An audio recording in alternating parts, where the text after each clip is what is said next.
Belum lagi masalah-masalah sekian puluh tahun yang lalu, hutang orang kecil yang sebenarnya sudah dihapus oleh bank-bank masih dituntut. Jutaan petani kita, jutaan rakyat kecil kita tidak bisa pinjam lagi, terpaksa dia pinjam dari rentenir. Assalamualaikum warahmatullahi wabarakatuh. Selamat pagi dan salam sejahtera untuk kita semua. Tetap semangat ya. Jangan lupa untuk selalu bersyukur atas apa yang terjadi pada kita setiap hari, baik senang maupun duka. Dan kali ini saya ingin memberikan sedikit sharing dan tips bagaimana caranya kalian bisa lolos kalau minat pinjam kredit usaha rakyat yang bakal liris nanti di bulan Juli ya. Meskipun sebetulnya hari ini sudah ada, tapi yang pasti berdasarkan evaluasi dari para menteri dan DPR ke depan, katanya kredit usaha rakyat akan dimaksimalkan lagi kuotanya, dan tentu kredit itu diperuntukkan untuk kalian yang sedang menjalani usaha mikro, dan tentu juga kepada orang-orang nelayan, para petani, dan para pengusaha-pengusaha baru yang kemudian ingin mengembangkan usahanya dan bisa meningkatkan kualitas ekonominya untuk bermanfaat terhadap keluarganya, tentunya seperti itu ya. Jadi nanti kalian akan mendapatkan pinjaman dari pemerintah melalui bank, yang kemudian uang itu memang berasal dari BUMN, artinya berasal dari uang negara seperti itu, yang kemudian dikelola, difasilitasi oleh perbankan yang terpilih, yang ditetapkan oleh pemerintah itu sendiri seperti itu. Dan caranya mudah, dan ini sudah saya lakukan, dan tidak sekedar omongan, saya sudah buktikan dan saya bisa cair dan tanpa jaminan apapun seperti itu ya. Jadi buat kalian yang hari ini berminat, jangan skip video ini. Tentu kalian ikuti tips tahap bertahap, dan persiapkan langsung mulai sekarang. Kalau bisa ambil catatan kalian hari ini juga, dan catat apa yang akan saya sampaikan. Yang pertama, buat kalian yang ragu nanti ditolak gara-gara slik OJK, segera cek slik OJK kalian, bisa melalui online, bisa melalui offline, mendatangi langsung ke kantor otoritas jasa keuangan. Jadi kalian hari ini cek dulu slik OJK-nya ya. Misalnya nih, kalian pernah dipinjam teman, atau pernah kendala pinjol dan sekarang lunas, atau mungkin belum lunas, terus seperti apa, ragu apakah itu masuk OJK apa enggak, semua clearkan dulu di slik OJK ya. Jadi sebelum kalian ngajuin ke bank, kalian cek sendiri dulu. Nah, apakah kalian masih merasa kesulitan untuk cek? Gampang, kalian tinggal masuk ke Google ya, langsung IDEB ya, tulis IDEBT debku.id, atau cara cek slik OJK, nanti muncul keterangan di situ, masuk ke link apa seperti itu. Dan setelah itu kamu ikuti aja perintahnya, masukkan formulir perintah semuanya, kemudian tunggu biasanya antre seperti itu ya. Kemudian nanti verifikasinya masuk di email, dan laporannya juga masuk di email kalau yang melalui online. Buat kalian yang offline, tinggal datang ke kantor OJK terus print out, dan kalian nanti akan mendapatkan selembaran dan juga petuah dan saran-saran dari petugas OJK itu sendiri. Setelah itu kalian sudah dapatkan laporan itu, kalian cek satu-satu mana yang lunas, mana yang nunggak, dan segala macam. Nah, kemudian yang kedua adalah buat kalian, tentu jangan sampai kalian pinjam kur tanpa usaha. Ini harus ada usaha.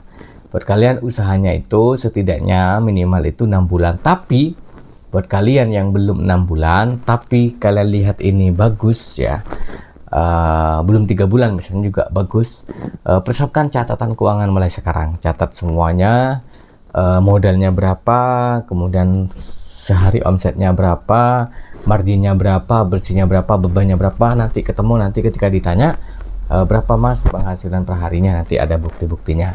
Kalau bisa, kalau kalian bisa menggunakan online lebih bagus. Jadi print out rekening jauh lebih efektif untuk pelaporan ketika pengajuan kredit usaha rakyat. Setelah itu kalian catat semuanya. Jangan lupa kalian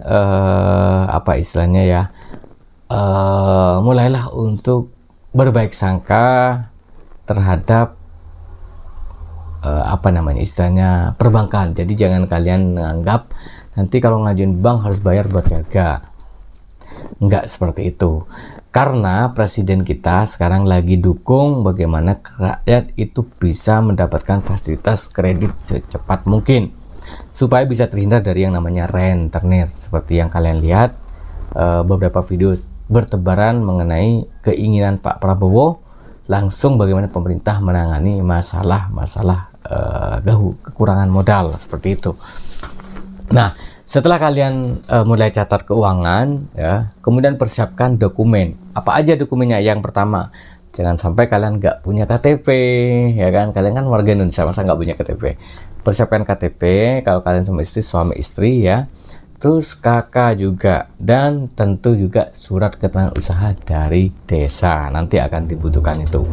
Dan juga jangan lupa kalian kalau bisa juga daftar NPWP, karena buat kalian yang nanti pinjam di atas 50 juta diwajibkan untuk menyiapkan atau syarat, yaitu ada NPWP seperti itu. Karena KUR itu dari pinjaman 15 juta atau 5 juta lah sampai 100 juta tanpa jaminan, ya. Dulu masih bisa KUR Bank Nobu, nggak tahu sekarang apakah masih bisa Nobu Bank, ya. Dan tentu yang paling banyak biasanya KUR itu melalui BRI, Mandiri, dan BNI biasanya kan. Tapi yang paling banyak memang BRI. Tapi dulu saya pinjam di KUR Bank Swasta, ya, yaitu Nobu Bank. Nah, itu bisa langsung cair tanpa harus jaminan dan bisa cair sampai 50 juta seperti itu. Dan sudah saya jelaskan di video saya sebelumnya mengenai, tulis aja KUR Nobu seperti itu. Dan alhamdulillah sudah lunas. Saya pinjam 50 juta, kemudian saya angsurnya di 1.511.000, dapat promo waktu itu juga di 3-6 bulan angsuran. Setelah itu baru normal di 0,4%, dan angsurannya itu selama 3 tahun, ya. Alhamdulillah bisa lunas, meskipun ya harus berdarah-darah juga perjuangannya untuk lunas itu, ya.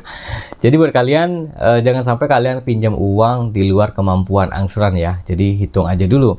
Kalau kamu punya penghasilan 100.000 per hari, berarti kamu 1 bulan dapat 3 juta. Berarti kalau kamu pengeluarannya 1.500.000, berarti masih ada sisa 1,5 juta. Kalau bisa angsurannya yang di bawah 1 juta. Nah, seperti itu.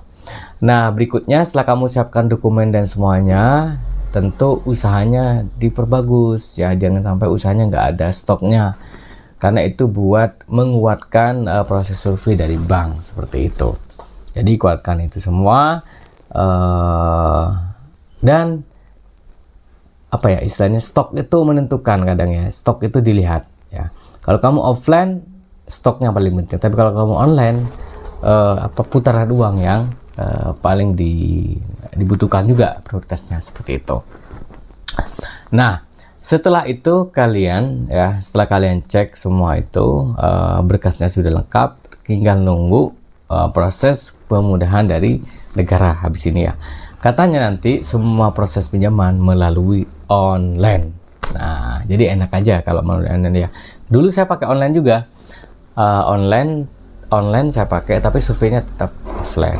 Nah, buat kalian yang ingin mendapatkan pinjaman, segera siapkan apa yang saya sampaikan tadi, dan insya Allah akan cepat cair, ya. Buat kalian yang belum paham, bisa langsung kasih komentar, tanya jawab langsung, nanti kita akan jawab yang belum puas terutama, ya. Terima kasih, itu saja dari saya. Mohon maaf sebesar-besarnya. Wallahul muwaffiq ila aqwamit thoriq. Assalamualaikum warahmatullahi wabarakatuh.